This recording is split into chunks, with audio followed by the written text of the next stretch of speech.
Hi my dear friends. So இன்றைக்கான வீடியோவில் 5ஆம் வகுப்பு முதல் பருவத்தில் பாடம் 3 ஆற்றல் அப்படின்ற பாடத்தில் என்ன இருக்குது அப்படிங்கிறத பார்க்கலாம். வேலை செய்ய தேவையான திறனை தான் நம்ம எப்படி சொல்லுவோம்னா ஆற்றல் அப்படின்னு சொல்லுவோம். ஆற்றலில் கிட்டத்தட்ட பல வகைகள் உண்டு. ஸோ முதல்ல பாருங்கள், இயந்திர ஆற்றல். ஒரு பொருள் வந்து தனது நிலை, அதாவது தனது நிலை மற்றும் இயக்கத்தை பொறுத்து பெற்றிருக்கும் ஆற்றல். அதோட நிலை எப்படி இருக்குது, அதோட இயக்கம் எப்படி இருக்குது, அதை பொறுத்து தான் நம்ம பெற்றிருக்கும் ஆற்றலை இயந்திர ஆற்றல்னு சொல்லுவோம். ஸோ இந்த இயந்திர ஆற்றலே 2 வகையாக இருக்குது. என்னென்ன ஆற்றல் அப்படின்னா இயக்க ஆற்றல், நிலை ஆற்றல்.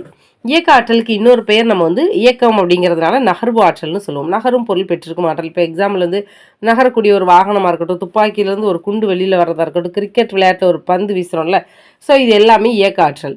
நிலை ஆற்றல்லாம் ஓய்வு நிலையில் இருக்கும் பொருள் பெற்று. இப்போ அணையில் உள்ள நீர், அணையில் ஒரு நீர் வந்து இருக்கிறது, அப்புறம் ரப்பரில் வைக்கப்பட்ட கல், இது எல்லாமே ஓய்வு நிலையில் உள்ள ஒரு பொருள். சரியா? இதோட பயன்கள் என்ன அப்படின்னு பார்த்தோம்னா, நீர்மின் நிலையங்களில் இந்த இயக்க ஆற்றல் வந்து நீர்மின் நிலையங்களில் வந்து நீரோட இயக்க ஆற்றலை வந்து மின்னாற்றலாக மாற்றுது. அடுத்து காற்றாலைகள் வந்து என்ன செய்யுதுன்னா, காற்றோட இயக்க ஆற்றலை காற்று வந்து என்ன செய்யுது, சுத்தம் மூலமாக மின்னாற்றலாக மாற்றுது. சுத்தியல் இருக்குல்ல, அதோட இயக்க ஆற்றலை கொண்டு ஆணிய சுவத்தில் வந்து நம்ம என்ன செய்ய முடியுதுன்னா அடிக்க முடியுது. ஓய்வு நிலையில் உள்ள ஒரு பொருள் இயக்கத்துக்கு கொண்டு வர முடியும், இயக்க நிலையில் உள்ள பொருளை ஓய்வு கொண்டு வர்றதுக்கும் என்ன செய்யும்னா இந்த இயக்க ஆற்றல் வந்து நமக்கு யூஸ் ஆகுது. அடுத்து காற்று ஆற்றல் நமக்கு ரொம்ப தெரிஞ்சது. காற்றாலைகள்லேருந்து மின்சாரம் வந்து உற்பத்தி செய்வதில் தமிழ்நாடு தான் முதல் இடத்துல இருக்குது. ஸோ இது ஒரு ஒன் வேர்டில் கேட்கலாம். எந்த நாடு முதல் இடத்துல இருக்குது, சரி எந்த மாநிலம் முதல்னா தமிழ்நாடு தான் முதல் இடத்துல இருக்குது. ஸோ காற்றாலை அமைந்துள்ள இடங்கள் எங்கெல்லாம் அப்படின்னா ஆரல்வாய்மொழி, கயத்தாறு, குடிமங்கலம். தமிழ்நாட்டில் எங்கெல்லாம் இருக்குன்னா ஆரல்வாய்மொழி, கயத்தாறு, குடிமங்கலம்.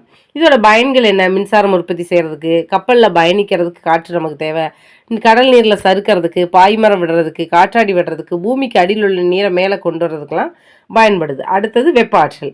வெப்பம் வந்து ஒரு பொருள் உள்ள மூலக்கூறுகளின் மொத்த ஆற்றல்னா வெப்பம் அப்படின்னு சொல்கிறோம். ஒரு பொருள் உள்ள மூலக்கூறுகளோட மொத்த ஆற்றலை குறிக்கிறது வெப்பம். வெப்பநிலைனா பொருள் வெப்பத்தின் அளவை குறிக்கிறது. சரியா? வெப்பநிலை அதிகம் பொருளோட வெப்பத்தின் அளவை குறிக்கிறது. சூடாக இருக்குதா, குளிர்ச்சியாக இருக்குதா அப்படிங்கிறத குறிக்கிறது தான் வெப்பநிலை. அடுத்து வெப்பநிலை வந்து அதிகமாக இருக்கிற பொருள்லேருந்து கம்மியாக உள்ள பொருளுக்கு தான் எப்போவுமே பாயும். வெப்ப ஆற்றலோட முதன்மை மூலம் அப்படின்னு சொன்னோன்னா சூரியன் தான். அதோட பயன்கள் என்ன? அனல்மின் நிலையங்களிலிருந்து பெறப்படும் வெப்ப ஆற்றல் வந்து மின்சாரத்தை உற்பத்தி செய்ய பயன்படுது. பெட்ரோல், டீசல் போன்ற எரிபொருளிலிருந்து பெறப்படும் வெப்ப ஆற்றல் வந்து வாகனங்களை இயக்கிறதுக்கு, சமைக்கிறதுக்கு வெப்ப ஆற்றல் இதுக்கு சமைக்க பயன்படுது. துணிகளை உலர்த்த, இரும்பு பொருட்களை வந்து தேவையான வடிவத்திற்கு மாற்றுறதுக்கெல்லாம் பயன்படுது. அடுத்து ஒளி ஆற்றல். அலை வடிவில் பரவக்கூடிய ஆற்றலை தான் நம்ம என்ன சொல்லுவோம்னா ஒளி ஆற்றல்னு சொல்லுவோம். மிகச்சிறிய ஆற்றல் வடிவமாக ஃபோட்டான் துகள்களை கொண்டுள்ளது. ஒளி ஆற்றல் என்ன வடிவம்னா ஃபோட்டான் துகள்களை கொண்டிருக்கு. ஒளியை பற்றி படிக்கும் பாடப்பிரிவை நம்ம ஒளியியல் அப்படின்னு சொல்கிறோம். மனித கண்களுக்கு புலப்படும் ஒரே ஆற்றல் வந்து ஒளி மட்டும்தான். இது பரவுறதுக்கு எந்த ஒரு ஊடகமும் நமக்கு என்ன செய்யலாம்னா தேவையில்லை.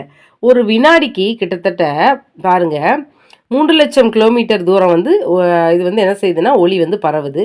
சூரிய ஒளி பூமியை வந்தடைய 8 நிமிடம் 20 வினாடி தேவைப்படுது. இதெல்லாம் ஒன்வேர்டு. ஸோ அந்த இதோட பயன்கள் என்னென்னா பொருட்களை பார்க்கறதுக்கட்டும், ஒளிச்சேர்க்கை, தாவரங்களில் ஒளிச்சேர்க்கை நடைபெற இந்த ஆற்றல் தேவை. மின்சாரத்தை உற்பத்தி செய்ய ஒளி ஆற்றல் உதவியால் விட்டமின் டி வந்து நம்மளோட தோல் மூலம் என்ன செய்யுது, உற்பத்தி ஆகுது. விட்டமின் டி தோலில் விட்டமின் டி உற்பத்தி செய்ய இந்த ஒளி ஆற்றல் பயன்படுது. அதுக்கடுத்து மின்னாற்றலை பற்றி படிக்க போகிறோம். அனைத்து பொருட்களுமே அணுக்களால் தான் ஆனது. அணுக்கள் அப்படின்னு நம்ம சொல்லிட்டோம்னால என்னென்ன இருக்குது, புரோட்டான், எலக்ட்ரான், நியூட்ரான் இருக்குது. ஒரு பொருள் உள்ள எலக்ட்ரான்களோட மூவ்மெண்ட், நகர்வை தான் நம்ம என்ன சொல்கிறோம்னா ஆற்றலை ஏற்படுத்துன்னு சொல்கிறோம். இதை மின்னாற்றல் அப்படின்னு சொல்கிறோம். மின்கலத்திலிருந்து மின்னாற்றல் நமக்கெல்லாம் கிடைக்குது. இப்போ அணுமின் நிலையங்கள், நீர்மின் நிலையங்கள், காற்றாலை அப்புறம் சூரிய ஒளியிலிருந்தெல்லாம் மின்னாற்றல் நம்ம உற்பத்தி செய்கிறோம். ஈல் அப்படின்ற ஒரு வகையான மீன்கள் வந்து அது உடம்பில் வந்து மின்னாற்றலில் உற்பத்தி செய்யுது. ஸோ அது மூலமாக எதிரிகள்ட்ட இருந்து அது என்ன செய்யுதுன்னா பாதுகாத்துக்கிறது. இதோட பயன்கள் என்ன? காற்றாடி சுற்றுறதுக்காக இருக்கட்டும், விளக்கு, தொலைக்காட்சி, வாகனம், தொடர்வண்டி இயக்க, தொழிற்சாலைகளில் பொருட்கள் உற்பத்தி செய்ய எல்லாத்துக்குமே என்ன செய்யுதுன்னா பயன்படுது. அடுத்து வேதியாற்றல். 2 அல்லது அதற்கு மேற்பட்ட பொருட்கள் ஒன்றோடொன்று வினைபுரியும் போது எந்த ஆற்றல் உருவாகுதுன்னா வேதியாற்றல் தான் உருவாகுது. இதோட பயன்கள் அப்படின்னா உணவில் வந்து வேதியாற்றல் இருக்குது. நம்மளோட சாப்பிட்ற உணவுலேயே வேதியாற்றல் இருக்குது. நிலக்கரியில் உள்ள வேதியாற்றல் மின்சாரம் தயாரிக்க பயன்படுது.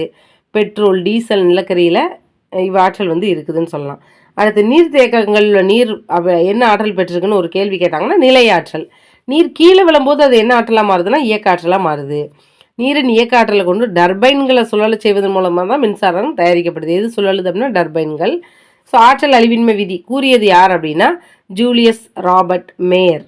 ஸோ ஆற்றலை ஆக்கவோ அழிக்கவோ முடியாது. ஒரு வகை ஆற்றலை வேறொரு வகை ஆற்றலாக மாற்றலாம். ஆனால் சொன்னது யார் அப்படின்னா ஜூலியஸ் ராபர்ட் மேயர். சரியா? அடுத்து லாஸ்ட்டு பாருங்கள். ஒளிச்சேர்க்கையின் போது ஒளி ஆற்றல் நம்ம என்ன ஆற்றலாக மாற்றுறோம்? வேதி ஆற்றலாக மாற்றுது. மின்னாற்றல் மின் ஆற்றல் என்ன செய்யுதுன்னா மின் அடுப்புகளில் வெப்பாற்றலாக இருக்குது. மின் விசிறிகள் என்ன ஆயிருதுன்னா இயந்திர ஆற்றலாகுது. மின் விளக்கில் ஒளி ஆற்றலாக இருக்குது. கணினியில் ஒளி மற்றும் ஒளி ஆற்றலாக மாறுது. எரிபொருட்கள் எரியும் போது வேதி ஆற்றல் என்ன செய்யுதுன்னா வெப்ப ஆற்றலாக மாற்றப்படுது. இந்த வெப்பக்காற்று இன்ஜினில் உள்ள பிஸ்டனை இயக்கி வாகனத்தை நகர்த்தும் போது வெப்ப ஆற்றல் என்ன செய்யுதுன்னா இயக்காற்றலாக மாறுது. ஆற்றலோட அலகு என்ன அப்படின்னா ஜூல். அவரோட பெயரை வச்சுருக்கிறாங்க. ஸோ இந்த வீடியோ உங்களுக்கு யூஸ்ஃபுல்லாக இருக்கும்னு நம்புகிறேன். இது 5ஆம் வகுப்பு முதல் பருவம் அறிவியலில் பாடம் 3. So thank you so much for all. And என்னோடய வீடியோ உங்களுக்கு யூஸ்ஃபுல்லாக இருந்துச்சுன்னா சப்ஸ்கிரைப் பண்ணுங்கள், லைக் பண்ணுங்கள், உங்களோட ஃப்ரெண்ட்ஸ் அண்ட் ஃபேமிலி மெம்பர்ஸ்க்கு ஷேர் பண்ணுங்கள். தேங்க்யூ.